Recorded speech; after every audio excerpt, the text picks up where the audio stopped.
Hello everyone. Welcome to the new lecture, and this is lecture number 3. So we have total in 4 lectures. We started from 0 to 0. So we are on the lecture number 3. So this is the 4th lecture, and in this auspicious occasion, we are starting a new chapter in physics, which is the second chapter in class 11, which is physics and mathematics. ठीक है, तो physics and mathematics के अंदर अपन बात करेंगे कि maths का अपन कैसे फिजिक्स में यूज करते हैं, क्या यूज करते हैं, मैथ्स का क्या यूज है और कितने टॉपिक्स पढ़ने हैं इस चीज में। तो मैं सबसे पहले अपना ट्रेडिशन फॉलो करते हैं। सबसे पहले मैं लिस्ट डाउन कर देता हूँ वो टॉपिक्स को जो अपन इस चैप्टर में पढ़ने वाले हैं। आज के लेक्चर में नहीं, इस चैप्टर में, बेसिकली इस चैप्टर को अपन कवर करेंगे। 3-4 लेक्चर लग जाएंगे, अच्छा खासा चैप्टर है, ठीक है। इसमें आपकी फाउंडेशन बिल्ड होगी। इस चैप्टर को आप सच में, मतलब इन टॉपिक्स को, जितने भी टॉपिक्स आने वाले हैं इस चीज में, इस लेक्चर में, आने वाले लेक्चर्स में, आप अब ना ध्यान से पढ़ना, क्योंकि ये आपकी फाउंडेशन बिल्ड करेंगे, ठीक है। तो आते हैं, बेसिकली मैं एससी वर्मा फॉलो कर रहा हूँ, तो टॉपिक वाइज उन्हीं चीजों को लिस्ट डाउन कर सकता हूँ। ये आप इंडेक्स में भी फाइंड कर सकते हो एससी वर्मा के। तो मैं एक अच्छे तरीके से आपको बता दूं कि सबसे पहले क्या पढ़ने वाले हैं। सबसे पहले हम पढ़ेंगे फिजिक्स एंड मैथमेटिक्स, ठीक है। और सब टॉपिक्स, बेसिकली क्या क्या टॉपिक्स हैं इन दोनों के बीच में, जो फिजिक्स और मैथ्स में काफी मतलब फ्रीक्वेंटली यूज होते हैं फिजिक्स में, मैथ्स के टॉपिक, वो अपन टॉपिक्स पढ़ेंगे। लेट से अलजेब्रा हो गया, इंटीग्रल कैलकुलस हो गया, डिफरेंशिएशन हो गया, तो ये सारे टॉपिक्स आते हैं। और दूसरी बात हम बात करेंगे कि एक टॉपिक की जो है वेक्टर्स एंड स्केलर्स, ठीक है। स्केलर्स, हाँ, वेक्टर्स एंड स्केलर्स, ये टॉपिक इंपॉर्टेंट है। This is important. अगर आपने वेक्टर स्केलर समझ लिया ना, तो मोस्टली फिजिक्स में आपको वेक्टर के साथ ही आप उनको क्या करना है, पढ़ाई करनी है। मतलब इसी वेक्टर के साथ आपको खेलना है। एनएलएम में, रोटेशन में, कहीं भी जाओगे आपको वेक्टर आएगा ही आएगा। तो इस टॉपिक को अच्छे से अपन समझेंगे। उसके बाद आता है वेक्टर्स के बारे में, क्रॉस प्रोडक्ट होता है, क्रॉस प्रोडक्ट, ठीक है। डॉट प्रोडक्ट भी होता है, और वेक्टर डॉट प्रोडक्ट हो गया, वेक्टर लॉ ऑफ एडिशन। ये नोट डाउन मत करो, सच में कर रहा हूं। अभी कॉपी और पेन अपनी रख दो, सिर्फ ऐसे हाथ रखो या फिर ढंग से, जैसे आपकी जो पोजीशन हो, और इन चीजों को सुनो, समझो। अभी नोट डाउन कुछ नहीं करना, अभी रिलैक्स रहो, ठीक है। वेक्टर लॉ ऑफ एडिशन, ठीक है, एक ये लॉ होता है। फिर से यहाँ पे एक लॉ आया, ठीक है। इसकी ना मैं आपको फील दिलाऊंगा। बहुत लोग ना, बहुत जगह आप देखोगे ना, वेक्टर लॉ ऑफ एडिशन की आपको फील नहीं दिला पाएंगे लोग, मतलब बेसिकली आपको फॉर्मूला बता देंगे। तो मैं बस मैं ट्राई करूंगा कि इस चीज की आपको फील आ जाए, बहुत अच्छे से आए वो भी, ठीक है। तो cross product, vector law of addition पढ़ लिया। उसके बाद हम पढ़ेंगे क्या, एक बार फिर से रेफर करता हूँ, मल्टीप्लिकेशन, हाँ ठीक है, ओके। तो हम क्रॉस प्रोडक्ट पढ़ लेंगे। फिर वेक्टर्स के अंदर ही मैनिपुलेशन कैसे करते हैं कि दो वेक्टर्स को ऐड करना, दो वेक्टर्स को सबट्रैक्ट करना, एक वेक्टर को दूसरे वेक्टर के साथ प्रोडक्ट लेना। तो 2 टाइप से लिया जाता है, क्रॉस प्रोडक्ट, डॉट प्रोडक्ट, ठीक है। और फिर आते हैं अपन को, बात करेंगे हम क्या, किसके बारे में, हाँ, रिजोल्यूशन ऑफ वेक्टर। ये सबसे ज्यादा मेरे हिसाब से, अगर ये वेक्टर्स में मैं जो बात कर रहा था ना, वेक्टर्स में आपको ये चीज आनी चाहिए। ये रिजोल्यूशन ऑफ वेक्टर अगर आपने पढ़ लिया ना, उसके बाद आपको वेक्टर ऑफ एडिशन वगैरह की जरूरत नहीं पड़ेगी, क्योंकि ये आता है हीरो, ये अपना हीरो है, ठीक है। He is our hero in this chapter, resolution of vector. ये बहुत इंपॉर्टेंट चीज है। और उसके बाद फिर आता है अपने पास कौन सा टॉपिक, फिर मैथ्स के टॉपिक्स आ जाते हैं। इंटीग्रल कैलकुलस को आपको थोड़ा बहुत समझाऊंगा, कैलकुलस क्या होती है, उसकी फील दिलाऊंगा आपको, ठीक है। कैलकुलस, डिफरेंशिएशन क्या चीज होती है, डिफरेंशिएशन इसका उल्टा होता है, बेसिकली अपन कह सकते हैं डिफरेंशिएशन, ठीक है। ये टॉपिक्स हो गए। उसके बाद अपन कुछ और अलग से टॉपिक्स पढ़ेंगे जो इसी चैप्टर में इंक्लूड कर सकते हैं अपन, जो कि जिनमें ना कॉम्पिटिटिव एग्जाम्स में, JEE mains, JEE advance, NEET में ना काफी क्वेश्चंस बनते हैं। वो बनते हैं सिग्निफिकेंट डिजिट्स क्या होती हैं, basically error in measurement, significant digits, round of कैसे करते हैं, ठीक है, ये सब चीजें, और एरर्स। ये टॉपिक काफी इंपॉर्टेंट है, ठीक है। बाकी एक बार चेक कर लेता हूँ कोई टॉपिक आपको रह तो नहीं गया जो आपको ना पता हो। मैक्सिमम कैसे निकालना है, ठीक है, आपको ये पता है, ओके ओके। सो मोर और लेस वी आर डन, ठीक है। सो इन टॉपिक्स के बारे में बात करेंगे। फिजिक्स और मैथ्स में क्या है, यही टॉपिक्स मैं लिस्ट डाउन कर दूंगा। तो टॉपिक्स क्या क्या यूज करते हैं अपन, वेक्टर, स्केलर, इनमें मेजर डिफरेंस क्या होता है, और फिर इन दोनों की चीज के अलावा भी कोई और चीज होती है क्या, उस पर भी अपन थोड़ा सा 1 मिनट के लिए डिस्कस कर लेंगे, ताकि आपको कभी भी, देखो क्वेश्चन तो नहीं आएगा क्योंकि वो चीज आउट ऑफ सिलेबस है, ठीक है, सिलेबस में कहीं मेंशन नहीं है, बट आपको बता दूंगा। क्रॉस प्रोडक्ट, डॉट प्रोडक्ट क्या होता है, वेक्टर लॉ ऑफ एडिशन, ठीक है, ये दोनों चीजें पढ़ेंगे। पहले वेक्टर लॉ ऑफ एडिशन पढ़ेंगे, फिर क्रॉस प्रोडक्ट, डॉट प्रोडक्ट पढ़ लेंगे कि वेक्टर्स को कैसे मल्टीप्लाई करते हैं। आपने स्केलर्स को मल्टीप्लाई कर सकते हो, स्केलर्स क्या होते हैं आपको नहीं पता होगा, तो आपको स्केलर्स पता है, बट ये नहीं पता कि आपको स्केलर्स पता है, ठीक है। रेजोल्यूशन ऑफ वेक्टर्स, ये काफी इंपॉर्टेंट टॉपिक है, कैसे एक वेक्टर को रेजोल्यूशन करते हैं, मतलब 2 एक्सिस के अलोंग उसका कोऑर्डिनेट लेना, basically integral calculus, differentiation, significant digits और एरर्स। इन टॉपिक्स को, अब इन टॉपिक्स में मैं आपको एक बार लिस्ट डाउन कर दे रहा हूं कि कौन कौन से टॉपिक आज हम इस लेक्चर में कवर करने वाले हैं। सबसे पहले तो ये कवर करेंगे वेक्टर स्केलर में, आपको अच्छे से मैं डिफरेंस समझा दूंगा, दोनों की फील्ड दिला दूंगा, और मैं सोच रहा हूं कि आपको एक और टॉपिक कवर करूंगा, ये वाला वेक्टर लॉ ऑफ एडिशन, ठीक है, and vector law of addition और एक रेजोल्यूशन ऑफ वेक्टर। ये 4 टॉपिक्स, ये 1 2 3 4, तो इन चीजों में, इस लेक्चर में अपन ये 4 टॉपिक्स डिस्कस करने वाले हैं। तो आप एक बार अब आप थोड़ा सा नोट डाउन करना, अभी भी नोट डाउन मत करो, ठीक है, मैं इसको हटा देता हूं, पॉज करके आप एक बार इसको देख लेना, समझ लेना, अगर आपको लिखने की जरूरत पड़े तो लिख लेना, नहीं तो आपको किसी भी बुक में इस चैप्टर में जाओगे तो उसके इंडेक्स में सारे टॉपिक्स मिल जाएंगे। बेसिकली सबसे पहले ना अपन को चैप्टर का ओवरव्यू बहुत इंपॉर्टेंट है कि अपन इस चैप्टर में सीखेंगे क्या। At the end of this lecture series और the lecture series of this chapter हम क्या क्या सीख के जाएंगे, और कौन कौन से किस टाइप के क्वेश्चंस, कौन कौन से टॉपिक के क्वेश्चंस आप करने लग जाएंगे, तो वो चीज जानना काफी जरूरी है मेरे हिसाब से। नहीं तो आप तो हवा में पढ़ लो कुछ भी, ठीक है, फिर हवा में क्या चीजें रिलेट नहीं होती, इसीलिए तरीका बनाया गया चीजों को बताने का, ठीक है। ऑलराइट, ओके, सो सबसे पहले अपन बात करेंगे फिजिक्स एंड मैथमेटिक्स में। बेसिकली क्या होता है, maths is the language of physics. बिना मैथ्स के अपन फिजिक्स को एक्सप्रेस नहीं कर सकते दूसरों के सामने, तो just physics is the language of mathematics is the language of physics.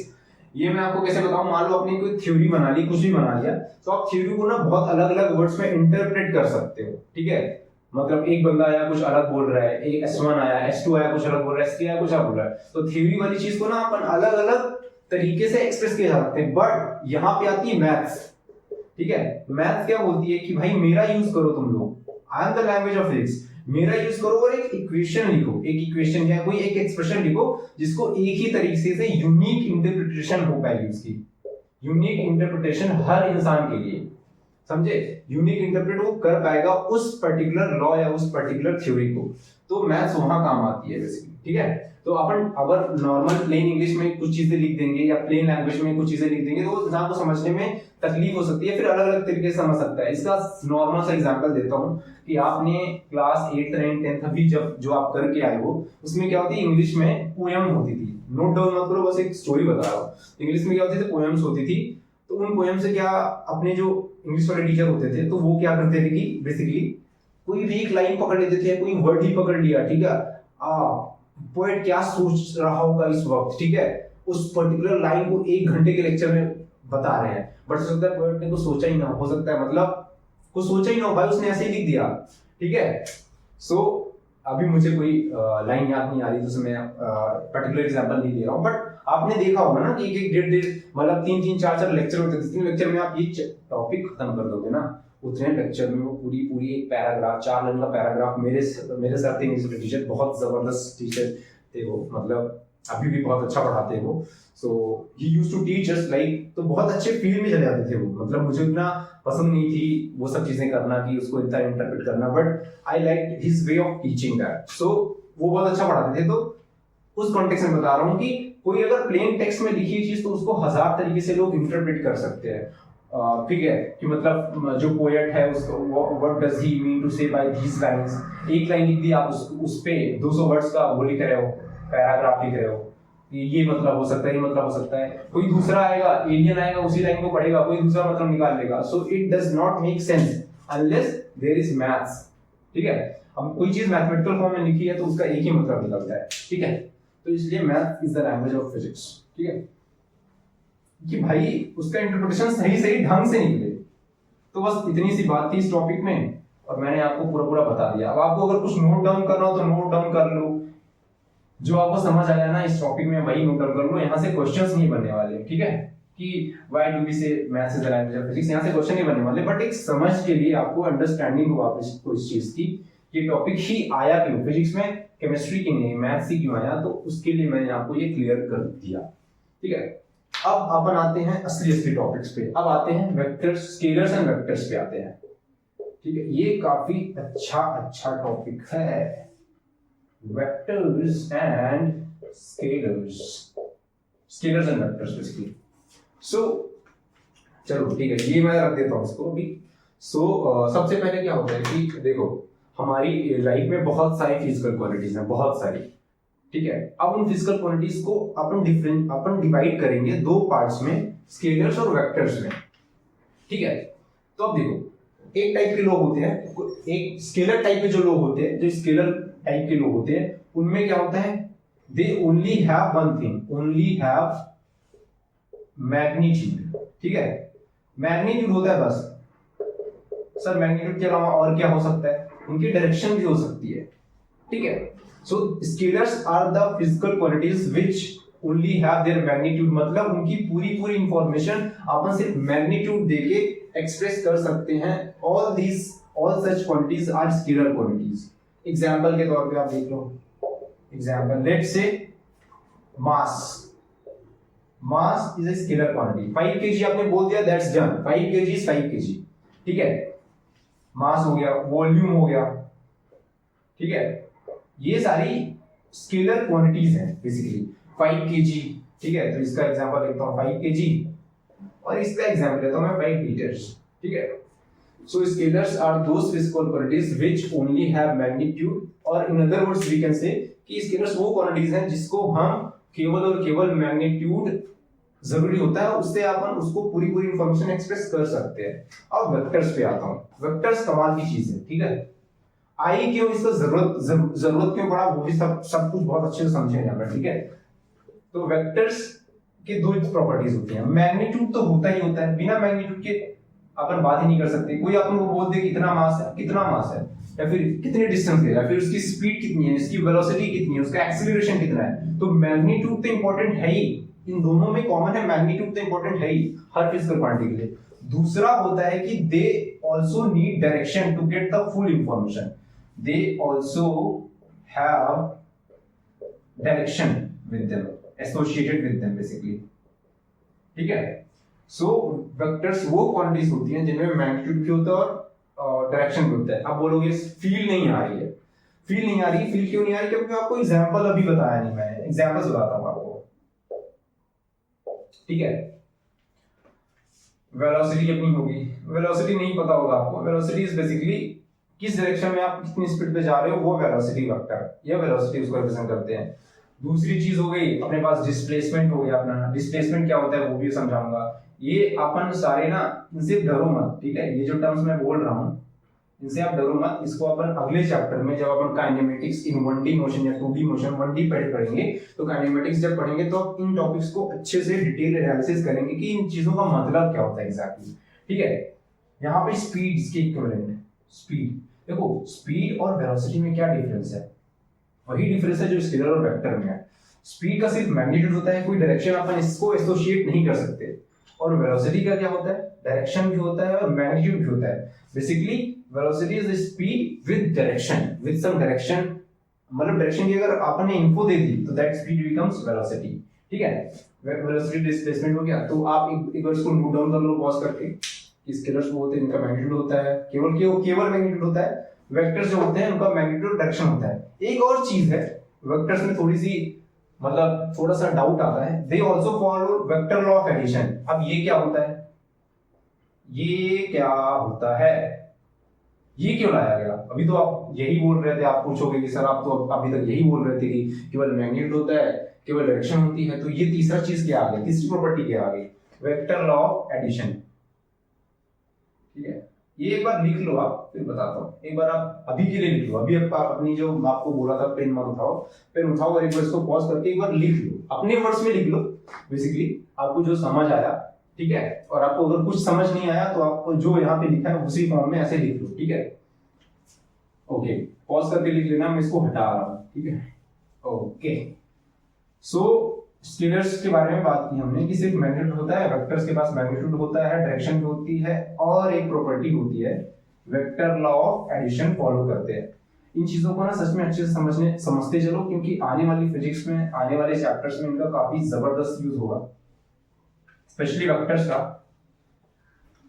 तो डरना नहीं है, ठीक है, हर चीज की फील दिलाऊंगा अच्छे से, क्योंकि मैं ना जो चाहता हूं कि मैं आपको मतलब हो सकता है कि आप मेरे लेक्चर्स देख के आप क्वेश्चंस उतने कॉम्पिटिटिव लेवल के फॉलो ना कर पाओ, वो आप मतलब फॉलो कर पाओ या फिर उनको सॉल्व ना कर पाओ ढंग से, वो आप तब कर पाओगे जब आपको प्रैक्टिस कराऊंगा इन क्वेश्चंस की। बट अभी के लिए आपको ना सिर्फ और सिर्फ मैं यही करता था, मैं सिर्फ पहले बुक पढ़ता था, अच्छे से समझता था, रीडिंग करता था, उसकी अच्छे से एनालाइज करता था कि क्या चीज कही जा रही है, ठीक है। उसके बाद मैं क्वेश्चन अटेम्प्ट करता था, मुझसे क्वेश्चंस नहीं होते थे, फिर मैं धीरे धीरे क्वेश्चंस और अटेम्प्ट करता था या फिर से उन टॉपिक्स को रिफर करता था। तो ये आपका तरीका होना चाहिए, पहले उस टॉपिक को समझो, ये नहीं कि बैल बुद्धि की तरह लिखना चालू कर दिया था, ठीक है। तो फिजिक्स में यही खास बात है, पहले उसको समझ लो अच्छे से, तब मजा आता है, ठीक है। अब बात करते हैं वेक्टर्स की, ठीक है। स्केलर्स में अपन 5 kg स्केलर्स आप बेसिकली जो क्वांटिटीज अपन डेली लाइफ में यूज करते हैं, कितनी स्पीड है, कितना मास है, कितने लीटर का है, कितने मीटर भी डिस्प्लेसमेंट उसका हो गया, लेंथ हो गया, ठीक है। तो बेसिकली वो सारी स्केलर क्वांटिटीज हो गई, उनमें कुछ ज्यादा नहीं, उसमें नॉर्मल एडिशन होता है। मान लो 5 kg, अभी इसको भूल जाओ आप, 5 kg प्लस 3 kg लोगे तो कितना होगा, this is going to be 1 kg, ठीक है। 3 लीटर्स प्लस 10 लीटर्स, ये लोग कितना होगा, 13 लीटर्स हो जाएगा। सो दे फॉलो नॉर्मल जो अपन एडिशन करते आ रहे हैं एलकेजी क्लास से या फिर फर्स्ट क्लास से, वो नॉर्मल फॉलो करते हैं स्केलर। तो इसमें कुछ एक्स्ट्रा जानने वाली चीज नहीं है, मतलब they follow normal vector law, normal law of addition. But यहाँ पे मैंने एक वर्ड यूज किया था, वेक्टर लॉ ऑफ एडिशन, मतलब वो अलजेब्रिक जो एडिशन आपने पढ़ा है प्लस माइनस, वो फॉलो नहीं करता, इनके लिए कुछ अलग होता है। क्यों अलग होता है, अब पूछोगे क्यों अलग होता है, इनको भी ऐसे क्यों नहीं कर सकते, ठीक है। मतलब 5 न्यूटन प्लस 5 न्यूटन 10 न्यूटन हो जाना चाहिए, राइट।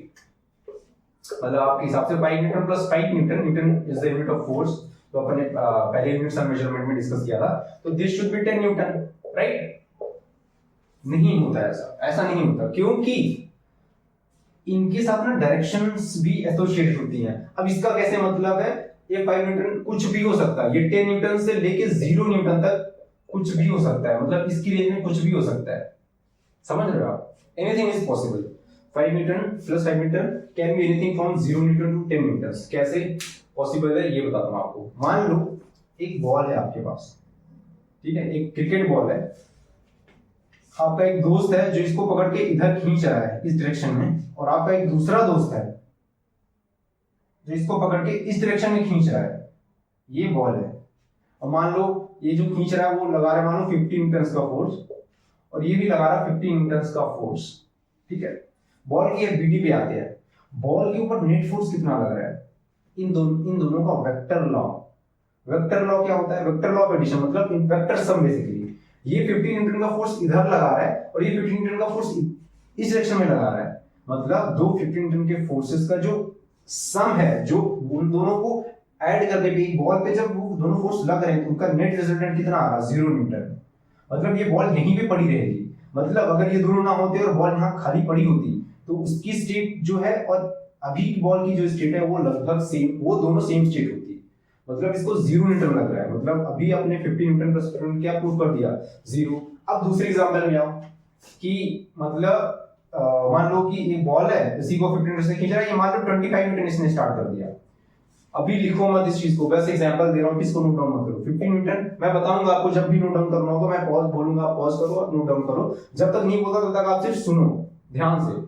50 न्यूटन प्लस 25 न्यूटन से इसका नेट रिजल्टेंट कितना आ जाएगा, इसने ज्यादा ताकत लगी तो ये 25 न्यूटन से 25 न्यूटन इस पे नेट फोर्स लगेगा। तो अभी देखो 50 प्लस 25 कितना हो गया, 25 न्यूटन। यार इसमें तो सर घूम रहा है, कैसे, मतलब इसका कुछ तरीका बताओ, मतलब कुछ तो होगा ना, ऐसे थोड़ी ना कर देंगे कि इधर से खींच रहा है इसका ये, तो इसका यही बात करते हैं अपन वेक्टर लॉ ऑफ एडिशन में, ठीक है।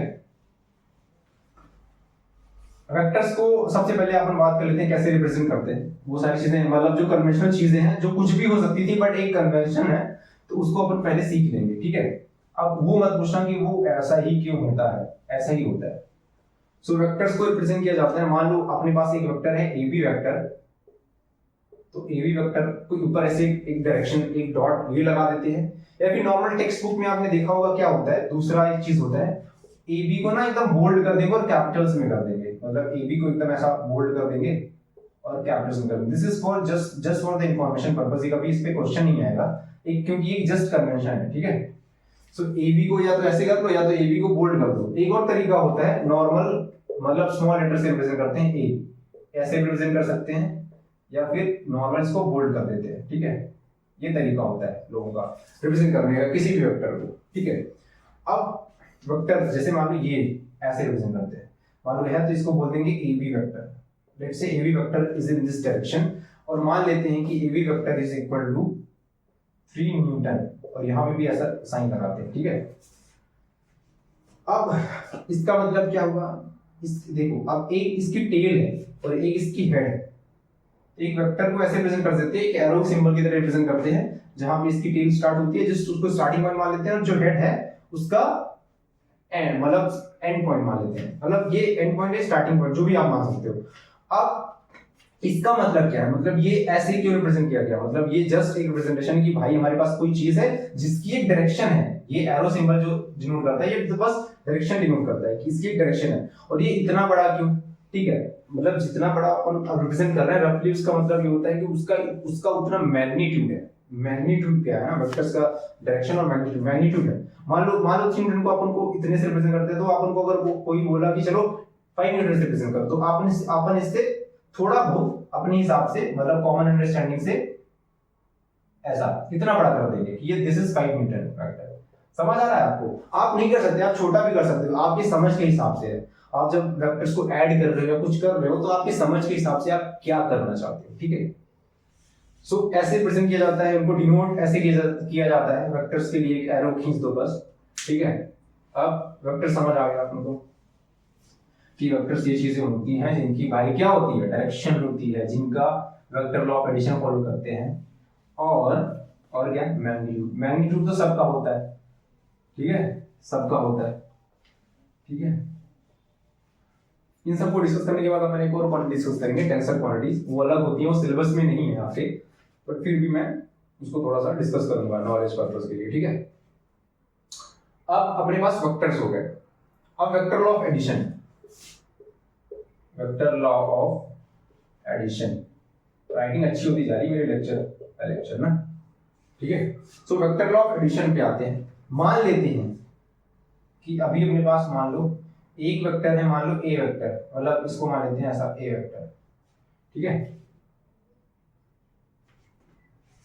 हाँ ठीक है, चलो मान लेते हैं एक दूसरा वेक्टर है बी वेक्टर। अब आप यहां कंफ्यूज हो जाओगे, अब आप पूछोगे यार ये वेक्टर ऐसा बना दिया उन्होंने, बी वेक्टर ऐसा क्यों बनाया, मतलब ये यहां से स्टार्ट किया, आप कहीं से भी स्टार्ट कर लो, मतलब कुछ भी कर सकते हो ना। हाँ कर सकते हो, आप बी वेक्टर को ऐसे रिप्रेजेंट कर सकते हो, बी वेक्टर को ऐसे रिप्रेजेंट कर सकते हो, मतलब जो भी उसकी डायरेक्शन है उस डायरेक्शन में से एरो खींच दो और आपको जितना लगता है उसका मैग्नीट्यूड होगा वो आप डिफाइन कर दो बस, ठीक है। सो अभी के लिए मान लेते हैं for the purpose of simplicity, जब वेक्टर लॉ ऑफ एडिशन अपन पढ़ रहे हैं तो उस चीज के लिए मान लेते हैं कि क्या है कि इन दोनों का सम मान लेते हैं। लेट्स से कि इनका जो नेट मैग्नीट्यूड आएगा, एक मिनट यार एक स्ट्रेट लाइन नहीं बनी मेरे से, एक सेकंड, जस्ट अ सेकंड। हाँ मान लेते हैं एंगल कुछ थीटा है, थीटा, ठीक है। ये इसका स्टार्टिंग पॉइंट है और ये इसका स्टार्टिंग पॉइंट है, ऐसा ही क्यों रिप्रेजेंट किया, और ये इसकी डायरेक्शन है, ठीक है। तो ए वेक्टर प्लस बी वेक्टर किधर होगा वो अभी मैं, आप सुन लो इसको, ठीक है, फिर आपको फील भी दिलाता हूँ। ए वेक्टर प्लस बी वेक्टर वो किधर होगा, वो जो ये वेक्टर है पहला वेक्टर। अब सर पहला वेक्टर क्या हो सकता है, पहला वेक्टर ये भी तो हो सकता है, ये भी हो सकता है। अभी के लिए मैं मानो पहला वेक्टर ये है, आप पहले वेक्टर को ये मान सकते हो। तो जो पहले वेक्टर की जो टेल है और जो बाहर वाले वेक्टर की जो हेड है उन दोनों को मैच कर दो, ज्योमेट्रिकली यही होता है इनका सम। मतलब ये जो वेक्टर आया डॉट डॉट डॉट ऐसे करके, ये आया, ये इसको कहते हैं ए वेक्टर प्लस बी वेक्टर। काफी कॉम्प्लिकेशंस आ रही ना। अब इसका मैग्नीट्यूड क्या होता है या फिर कैसे, मतलब ये कैसे आया, फील दिलाता हूं आपको। मान लो फिर से आपके पास एक बॉल है, क्रिकेट बॉल, इसको आपके एक दोस्त ने इधर खींचने की कोशिश की, मान लो 10 न्यूटन से, एक दोस्त ने मान लो कोशिश की इधर खींचने की 30 न्यूटन से, तो बॉल इधर जाएगी। सोचो, बॉल जिस डायरेक्शन में जाएगी वही डायरेक्शन होगा, इन दोनों वेक्टर्स का जो सम आएगा उसकी डायरेक्शन उसी डायरेक्शन में जाएगी। तो इस हिसाब से नोट करो, आपको जो ये बताया ना उस हिसाब से बताओ आपकी बॉल किधर जाएगी। सबसे पहले देखो मैंने 10 न्यूटन को कैसे रिप्रेजेंट किया है, इस डायरेक्शन में। तो सबसे पहले आप मान लो, आप कोई पकड़ लो, मान लो 30 न्यूटन आप पहले पकड़ते हो, तो 30 न्यूटन का वेक्टर कैसा हो जाएगा, ये हो गया 30 न्यूटन का वेक्टर जो भी ऊपर पॉइंट कर रहा है, मतलब इस डायरेक्शन में। अब 10 न्यूटन वाला कहां अपन कर सकते हैं, 10 न्यूटन वाला यहां स्टार्ट करते हैं ऐसे, मतलब इसकी टेल से स्टार्ट करेंगे, दूसरा वेक्टर ऐसे बना देंगे, ठीक है, 10 न्यूटन। ठीक है, अब इनका सम कैसे निकालते हैं, सम निकालने के लिए तो कुछ तो करना पड़ेगा, तो कैसे कर सकते हो आप, दो तरीके हैं आपके पास, दो तरीके। मैंने देखो इसमें कैसे प्रेजेंट किया कि दूसरे वेक्टर की जो टेल है और इसका जो हेड है ये दोनों मैच करने चाहिए, बट इसमें इनमें जो है वो टेल्स मैच कर रही हैं, तो इनमें अपन क्या करेंगे, इनको थोड़ा सा शिफ्ट करेंगे। देखो अब आपको को एक और पॉइंट बता देता हूँ, इफ कोई भी वेक्टर को अगर उसके पैरेलल ही शिफ्ट कर दो प्लेन में कहीं भी, तो वेक्टर चेंज नहीं होता, वो वेक्टर वही रहेगा। मान लो ये वेक्टर है ए ऐसा, इसको मैं ऐसे भी डिनोट कर सकता हूँ, इसको मैं ऐसे भी डिनोट कर सकता हूँ, गिवन दैट ये लेंथ भी सेम है और बेसिकली ये पैरेलल होनी चाहिए, मतलब they should all be parallel to each other. तो इसको मैं कैसे प्रेजेंट कर सकता हूँ, मतलब इसको मैं ऐसे कहीं भी मूव कर सकता हूँ, ऐसे, ठीक है, पूरा मतलब इसको मैं ऐसे रिप्रेजेंट कर सकता हूँ। सो अभी मैं इस 10 न्यूटन वाले वेक्टर को थोड़ा सा पीछे स्लाइड करूंगा, मतलब पैरेलली इसके, तो ये जो डायग्राम है वो कैसे बन जाएगा, ये 30 न्यूटन वाला ऐसे ही रहा। अभी मैं सब आपको डायरेक्शन बताने की, बॉल की डायरेक्शन क्या होगी इस हिसाब से बता रहा हूँ, ठीक है। 10 न्यूटन को अपन क्या करते हैं, थोड़ा सा पीछे स्लाइड करते हैं इसके पैरेलल, मतलब इसी को ऐसे करके ऐसे कर दिया। अपन ऐसे भी कर सकते हैं, समझ रहे हो, पैरेलल में कुछ भी कर सकते हो। तो 10 न्यूटन वाला अपना वेक्टर ऐसा हो जाएगा कुछ, देखो ये हो गया, मतलब ये जो यहाँ था बेसिकली ये जो 10 न्यूटन था, इसको अपन ने ऐसे स्लाइड कर दिया पैरेलल, मतलब 10 न्यूटन के पैरेलल, मतलब इसी वेक्टर के पैरेलल थोड़ा स्लाइड कर दिया, तो 10 न्यूटन इधर आ गया। अब देखो, अब इस डायग्राम के सबसे बताओ कहां जाएगा, पहले का टेल, पहला वेक्टर ये है अपना, पहले की टेल, और एक सेकंड सोच लो, एक बार पॉज कर लो वीडियो, सोचो कि कहां जाएगा इनका वेक्टर ऑफ एडिशन, उसकी डायरेक्शन क्या होगी। अपन मैग्नीट्यूड पे नहीं जा रहे, इस डायरेक्शन पे जा रहे हैं, ठीक है, अपन को जस्ट फील दिलाने के लिए, और आपकी डेली लाइफ में चीज होती है, पहले की टेल और दूसरे की हेड को जोड़ दो भाई, जोड़ दिया, चलो ठीक है, जोड़ दिया, ये रहा।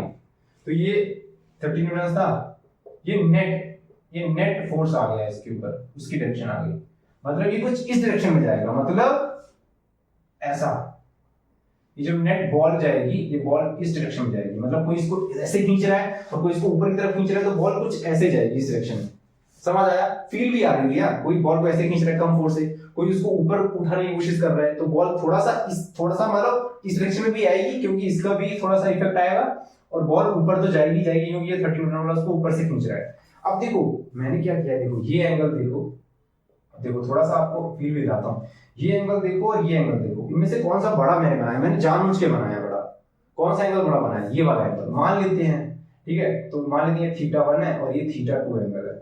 तो आप बताओ, सबसे पहले आप बताओ कि θ2 आपको बड़ा लग रहा है, θ1 बड़ा है, मतलब θ1 इज ग्रेटर देन θ2, इसका मतलब कुछ सिग्निफिकेंस लग रहा है आपको, इस चीज का कुछ सिग्निफिकेंस लग रहा है, इसका मतलब जो नेट रिजल्टेंट है वो जो ज्यादा फोर्स लग रहा है उसके ज्यादा पास है, ज्यादा करीब है, ज्यादा बायस्ड है, और ऑब्वियसली बात है ऐसा होना भी चाहिए। क्यों होना चाहिए, क्योंकि भाई ये 30 न्यूटन लगा रहा है, मान लो ये 300 न्यूटन लगा था, तो ये जो नेट रिजल्टेंट आया ये वाला, ये थोड़ा और इधर साइड कर जाता, समझ रहे हो, क्योंकि 300 न्यूटन के साथ ऊपर जा रहा है और सिर्फ 10 न्यूटन के साथ इस डायरेक्शन में जा रहा है, तो नेट रिजल्टेंट थोड़ा इधर आना चाहिए, ताकि ये फिर जैसे जाता बॉल जाएगी इस डायरेक्शन में, तब अपन को वो रिजल्टेंट नेट सही रहेगा, क्योंकि 300 न्यूटन मतलब ऊपर से ज्यादा तेजी से जाएगा और साइड में थोड़ा कम तेजी से जाएगा, तो नेट रिजल्टेंट अपना थोड़ा इधर होना चाहिए। अब सर इधर उधर का क्या मतलब है, इधर भी तो हो सकता है, इधर उधर का मतलब होता है, आप उसको पढ़ेंगे किसमें, रेजोल्यूशन ऑफ वेक्टर में। सो अभी आपको सर फील करना है कि वेक्टर लॉ ऑफ एडिशन होता क्या है। Basically the net effect of two vectors और टू और मोर वेक्टर्स, कितने भी वेक्टर्स हो सकते हैं, two or more vectors is there law, is there some basically. ठीक है, थोड़ा गलत गलत बोल रहा हूं मैं, मतलब बहुत सारे वेक्टर्स लग रहे हैं तो उनका जो नेट सम आता है वो क्या हो जाएगा, नेट रिजल्टेंट हो जाएगा। ठीक है, उन वेक्टर्स का कि भाई मतलब अपन पढ़ भी क्यों रहे हैं। बेसिकली अपन के पास मान लो 10 वेक्टर्स हैं, ठीक है, 10 वेक्टर्स हैं और एक मतलब इधर इधर एक ऐसा है एक ऐसा है, तो सबको अच्छे से सिमेट्रिक वे में जिस हिसाब से अपन ट्रांसपोज करके एक की टेल दूसरे की हेड, फिर तीसरी की टेल चौथे की हेड, ऐसे ऐसे करते करते अपन पूरा रिप्रेजेंट करेंगे। और फिर अब एक एग्जांपल दूंगा आपको ज्यादा से समझ आएगा। और फिर उनका जो रिजल्टेंट आएगा तो वो इक्विवेलेंट होगा, अगर सिर्फ वही फोर्स लग रहा होता इन सब की जगह पे, मतलब ये जितने भी 10 12 15 50 100 फोर्स हैं या दो फोर्स हैं या दो वेक्टर्स हैं। बेसिकली मैं फोर्स वर्ड इसलिए यूज कर रहा हूं क्योंकि फोर्स भी एक वेक्टर है, तो आपको फोर्स से ज्यादा फील कर पाओगे, रिलेट कर पाओगे। तो 10 15 20 50 100 150 1000 जो वेक्टर्स हैं या दो वेक्टर हैं, ठीक है, इनका जो नेट रिजल्टेंट आएगा उसकी इफेक्टिवनेस उतनी ही होगी जितना अगर सिर्फ उनका जो नेट रिजल्टेंट आया है वो सिर्फ वो फोर्स उस चीज पे लगता या सिर्फ वो अकेले वेक्टर होता उस चीज पे, तो उसका नेट रिजल्टेंट उतना ही होता, उसका नेट इफेक्ट उतना ही होता फिजिकल लाइफ में हमारी। तो इसीलिए अपन को कॉन्सेप्ट आया कि नेट कितना वेक्टर होगा या फिर उनका वेक्टर लॉ मतलब ऐड करने पे उनका नेट रिजल्टेंट क्या आएगा। तो आपको ये फील भी दिला दी कि बेसिकली नेट रिजल्टेंट का मतलब क्या होता है, अलग अलग वेक्टर्स को डील क्यों नहीं कर सकते अपन, क्या बात है, क्या जरूरत पड़ गई कि दो वेक्टर्स को ऐड ही करना पड़ जाए।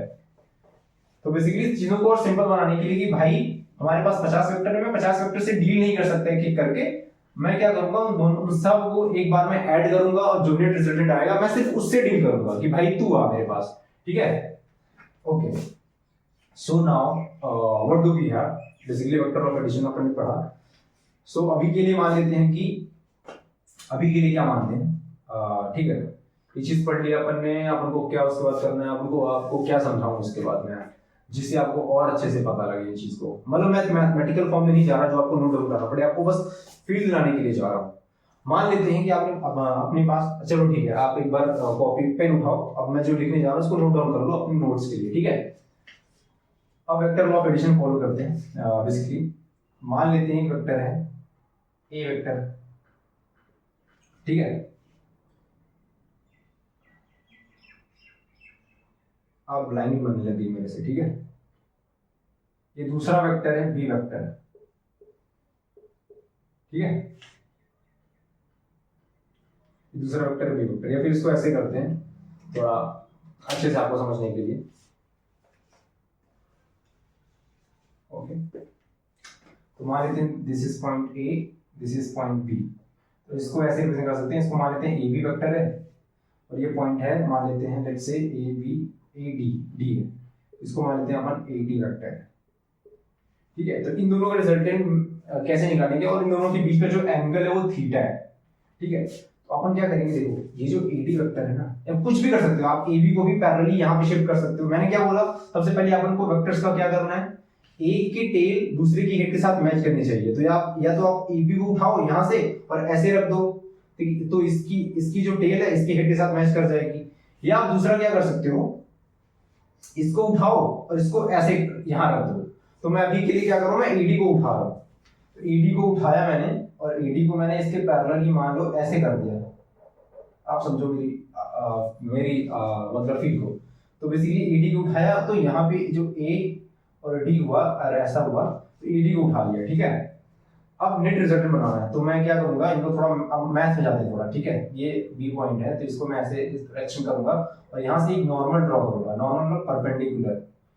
ठीक है, और ए बी इसको मैं सी पॉइंट बोल देता हूँ, इस पॉइंट को जहां से मैंने ए डी को उठाया और थोड़ा पैरेलल शिफ्ट किया, तो ये जब इसकी जो टेल है इसकी हेड के साथ मैच किया, तो इस पॉइंट को मैं सी बोल देता हूँ। जहां पे इसकी एरो होगी तब जब मैंने इसको यहाँ पे शिफ्ट किया, और इस पॉइंट को मैं ई बोल देता हूँ जो मैंने परपेंडिकुलर ड्रॉ किया, इसके एक्सटेंडेड ए बी को एक्सटेंड किया थोड़ा सा। ज्योमेट्री है थोड़ी सी, इसीलिए फिजिक्स एंड मैथमेटिक्स काम है कि थोड़ी सी ज्योमेट्री लगेगी। आपको हर चीज बताने की कोशिश कर रहा हूँ। बेसिकली बुक्स में क्या होता है, ये चीज बना दी जाती है और वो ये भी नहीं बताया जाता कि क्यों करना है यहाँ पर ऐसा। ठीक है, तो अभी देखो ईडी को मैंने यहाँ पे शिफ्ट किया, इनका नेट रिजल्टेंट आप बताओ, डायरेक्शन आपको तुरंत पता चल जाएगी।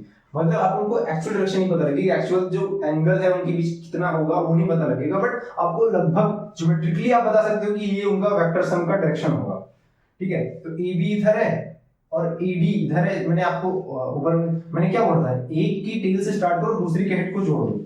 तो मैं क्या करता हूँ, हाँ ये देखो, ये जो है मतलब एसी, मतलब जो एसी वेक्टर है अपने पास, एसी वेक्टर, इसको अपन इस फॉर्म में ऐसे लिख सकते हैं कि this is A B vector plus A D vector. ठीक है, AC vector is this is point is this point is A, this point is B, ये हटा देते हैं अपन। ठीक है, और दिस पॉइंट इज सी, और अपन ने एडी को ऐसे किया। ठीक है, अब अपन आते थोड़ा ज्योमेट्री पे।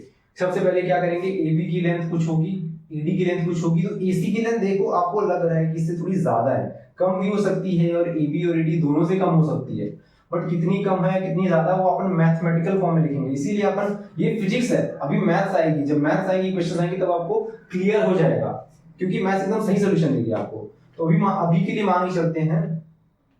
सबसे पहले ये बताओ, ये जो लेंथ है, ये मैं बीसी इसको बोल देता हूँ। देखो सबसे पहले अपन क्या करेंगे, this is A B plus B plus C. ठीक है, तो यहां देखो इस ट्रायंगल में देखो, triangle A E C, triangle A E C में देखो, A B plus B square plus C का square is equal to A C square, Pythagoras theorem. In triangle, थोड़ी मैथ्स आ रही है, थोड़ा फील्ड कम हो रहा होगा, बट आप इसको जान लो, क्योंकि ये हमेशा नहीं यूज करने वाले। आप जब रेजोल्यूशन ऑफ फैक्टर पढ़ोगे तो ये चीज थोड़ा सा कम यूज में आएगी, बट अभी के लिए जानना पड़ेगा आपको, ये चीज भी होती है।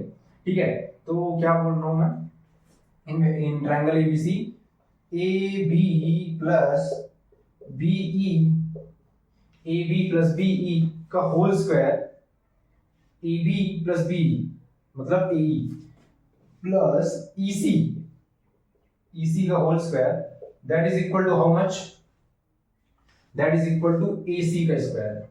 अपन को यही निकालना है, क्योंकि अपना AC ही अपना मेन बनता है, जो नेट रिजल्टेंट है AC। ठीक है, ये कैसे निकालेंगे, देखो AB जो वेक्टर है उसको AB से रिप्रेजेंट करते हैं, क्योंकि AB अपन को पता है, तो AB। ठीक है, अब मान लेते हैं एंगल कितना है, थीटा है, ये एंगल थीटा है, तो ये एंगल कितना होगा, since they are parallel. 7th 8th में एक टॉपिक होता है, पैरेलल है, उनको इंटरसेक्ट कर रही है, तो ये वाले कॉरेस्पॉन्डिंग एंगल्स बराबर होते हैं, ये भी थीटा हो गया। Got it? ओके, आया समझ? तो आपने ट्रिग्नोमेट्री में पढ़ा होगा, क्या पढ़ा होगा आपने, कि this is what, cos theta. So cos theta क्या हो जाएगा अपने पास, इस ट्रायंगल में देखो, ट्रायंगल BEC में cos theta is EC, cos theta is equal to B, sorry BE upon BC।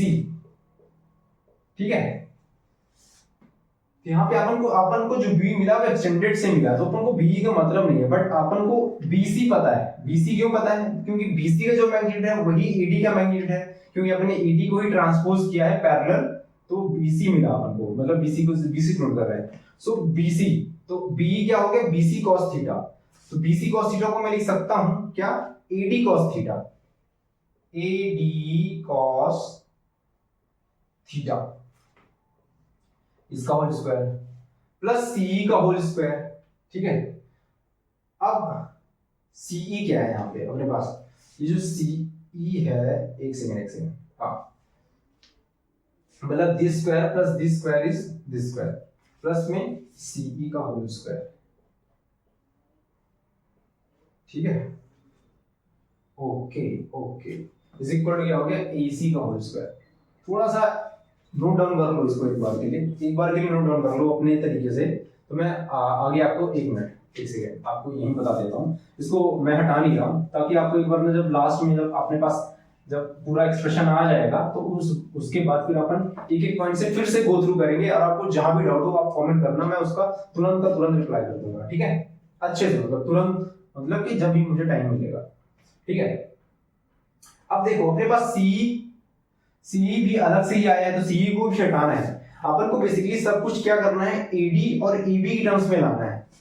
तो देखो ए बी यहाँ पे है, ए डी यहाँ पे है, cos थीटा अपन को पता है, बस सी को हटाना है। तो सी को अपन क्या लिख सकते हैं, देखो sin theta is equal to क्या होगा, सीई अपॉन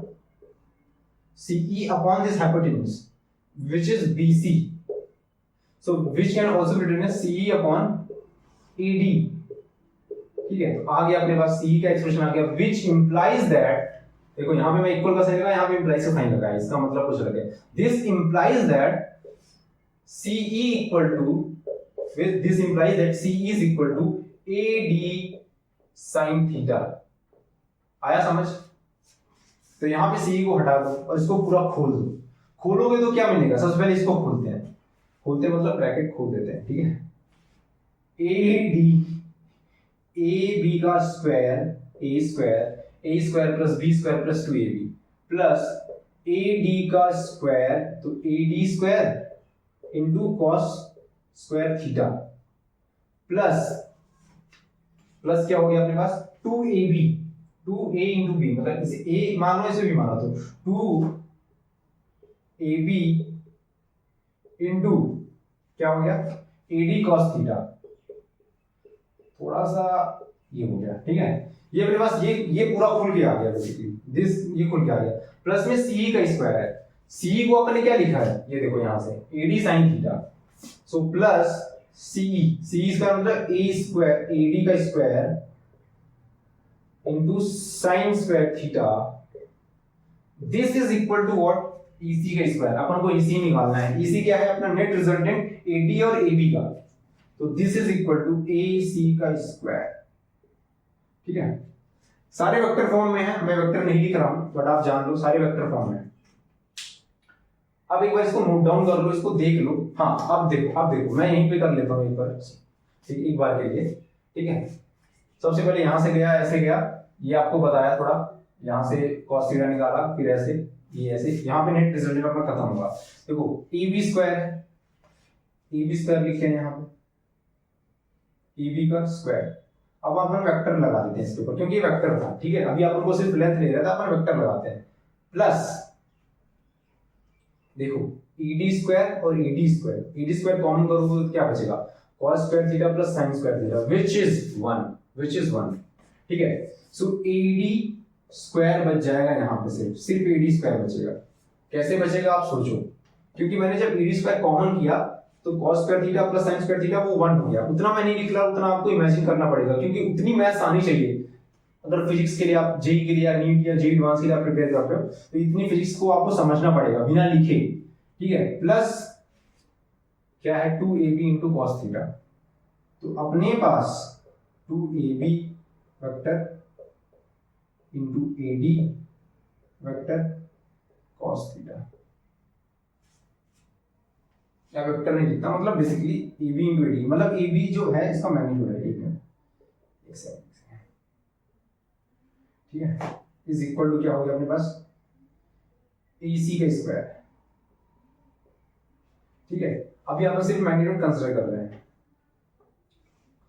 इसका मतलब नेट अपने पास जो फॉर्मूला आया, जो नेट फॉर्मूला आया वो क्या आया अपने पास, वो ये आया,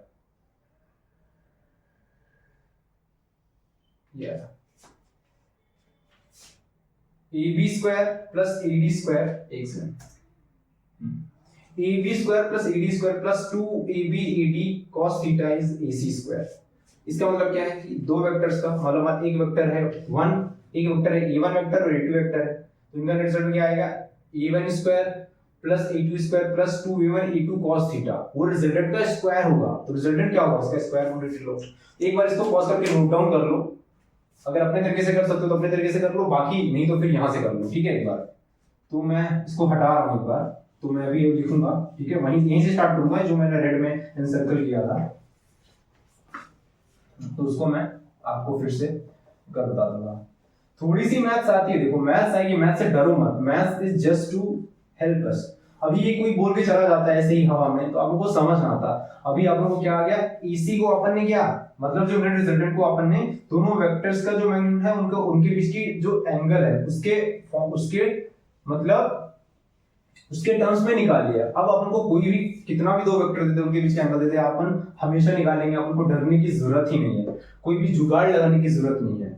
सो बेसिकली हमने ये बोला कि मान लेते हैं there are let's say two vectors A vector B vector, then let's say then A vector plus B vector का जो मैग्नीट्यूड होगा, मैग्नीट्यूड यहां प्रेजेंट कर रहा हूं, ये इसको बाहर से मैग्नीट्यूड कहते हैं, that would be under root of A square का मॉड प्लस बी स्क्वायर का mod with angle theta, with angle between them is theta, ठीक है, angle between is theta, plus B square plus 2ab a vector का mod plus b vector का mod plus 2ab, ab is basically a vector का mod और ये 2ab cos theta. अब एक बार लिख लो ध्यान से, a vector plus b vector is a square plus b square plus 2ab cos theta. इसके एग्जांपल लेता हूं, मान लो तुरंत एग्जांपल से स्टार्ट करते हैं। मान लो अपने पास एक वेक्टर है, ऐसे वेक्टर है, एक ऐसा वेक्टर है, ठीक है, मान लेते हैं 10 न्यूटन है और ये 50 न्यूटन है। देखो थीटा मैंने कहा क्या, देख रहे हो, वेक्टर की डायरेक्शन समझना बहुत जरूरी है, बहुत ज्यादा जरूरी। मान लो अब मैं, चल ठीक है, ये यहां से नहीं शुरू करते क्योंकि मैं ना एकदम एक एक चीज बताना चाहता हूँ, आपको थीटा भी समझ नहीं आया होगा शायद। थीटा क्या ले लिया, मतलब एक अपने पास ऐसा है, ये एंगल मान लो 30 डिग्री है, ये अपने पास दूसरा एग्जांपल है, ठीक है, ये मान लेते हैं 120 डिग्री है, ये अपने पास तीसरा एग्जांपल है, ये मान लेते हैं अपन 90 डिग्री से। ये ए वेक्टर है, ये बी वेक्टर है, ये ए वेक्टर है, ये बी वेक्टर है, ये ए वेक्टर है और ये बी वेक्टर है। अब इसे मैं आपको थीटा समझा रहा हूँ। अब इसके रिजल्टेंट में बजाना सिर्फ थीटा क्या होगा। अब इस केस में, केस 1 में थीटा की वैल्यू बताओ, तीनों केस को अलग कर लेता हूं। इस केस में थीटा की वैल्यू बताओ, ये 30 डिग्रीज है, मैंने सिर्फ रिप्रेजेंट किया, मैंने बोला कि इनके बीच का एंगल 30 डिग्री है, मैंने सिर्फ ए वेक्टर भी इधर है, बी वेक्टर भी इधर है, समझ रहे, उनकी डायरेक्शन सेम है। तो अगर दोनों की अपन को क्या, दोनों की क्या करेंगे, अपन टेल को, दोनों की टेल को ऐड कर देंगे, तो उनके बीच का जो एंगल बनेगा, समझ रहे हो, वो उनके बीच का क्या होगा, बेसिकली वो होगा, मतलब उनके बीच का एंगल होगा। तो इन दोनों की टेल को ऐड करो, मतलब आपको फील दिलाने के लिए मैं कर रहा हूँ, एक इधर फोर्स लगा, एक इधर फोर्स लगा, तो उनके बीच का एंगल कम होगा, ये 30 डिग्रीज हो गया। तो इसमें थीटा की वैल्यू कितनी आ गई, 30 डिग्रीज आ गई। इसमें देखो मैंने भी कोई कॉम्प्लिकेटेड केस नहीं दिया, इसमें आपको देखूंगा, ठीक है। इसमें देखो, इसमें थीटा इज इक्वल टू क्या आ जाएगा, दोनों की टेल को जोड़ दो, जोड़ दिया, इधर जाएगा, इधर जा रहा है, 120 डिग्री, सीधा सीधा सवाल, 120 डिग्री। इस केस में थीटा क्या होगा, 90 डिग्रीज, ठीक है, ठीक है। आपको थोड़ा फंसाता हूं, ये सिंपल से एग्जांपल से थोड़ा सा मतलब कॉम्प्लिकेट नहीं करूंगा, बट एक डिफरेंट मतलब पर्सपेक्टिव होता है एंगल देखने का, और बताता हूं।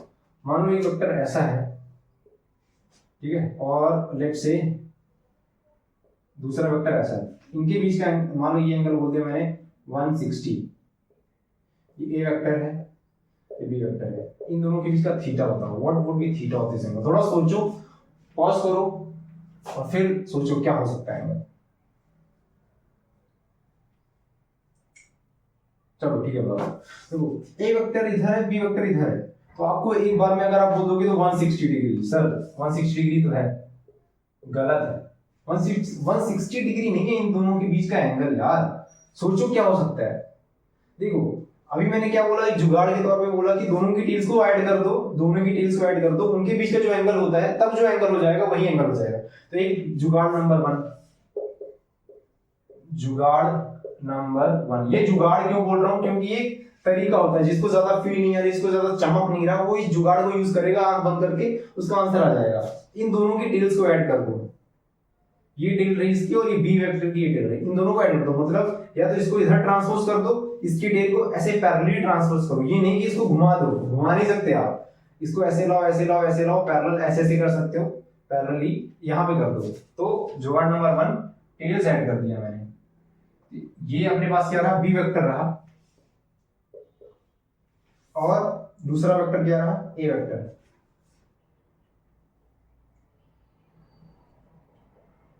ऐसे मैं थोड़ा एक्सटेंड करता हूं, थोड़ी ज्योमेट्री यूज करूंगा।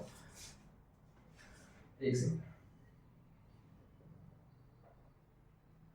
ऐसे ही मैंने ट्रांसपोज किया, ठीक है। मैंने क्या बोला था, ये एंगल कितना है, this angle is what 160 degree. अगर ये एंगल 160 है तो ये कितना होगा 20 डिग्री, ठीक है। तो ए और बी के बीच का जो एंगल है वो जुगाड़ नंबर 1 से आया कितना 20 डिग्री। बेसिकली दोनों की टेल्स को ऐड करो और जो छोटा वाला एंगल है उसको उठा लो। दोनों की टेल्स को ऐड करो, इसको बार बार आप रिपीट करना, दोनों की टेल्स को ऐड करो और जो छोटा वाला एंगल हो वो उठा लो। तो टेल्स को ऐड किया, एक एंगल इतना है, एक एंगल इतना है। छोटा वाला एंगल क्यों बोल रहा हूं, क्योंकि आप कभी कभी क्या कंफ्यूज सकते हो, इधर तो 160 और 20 में काफी मेजर डिफरेंस है।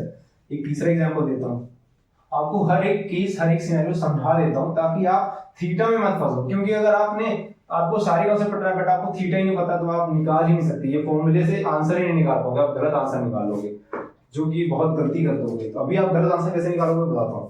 मान लो कि एक एंगल ऐसा है, एक ऐसा है, और लेट से एक वेक्टर ऐसा है, ठीक है।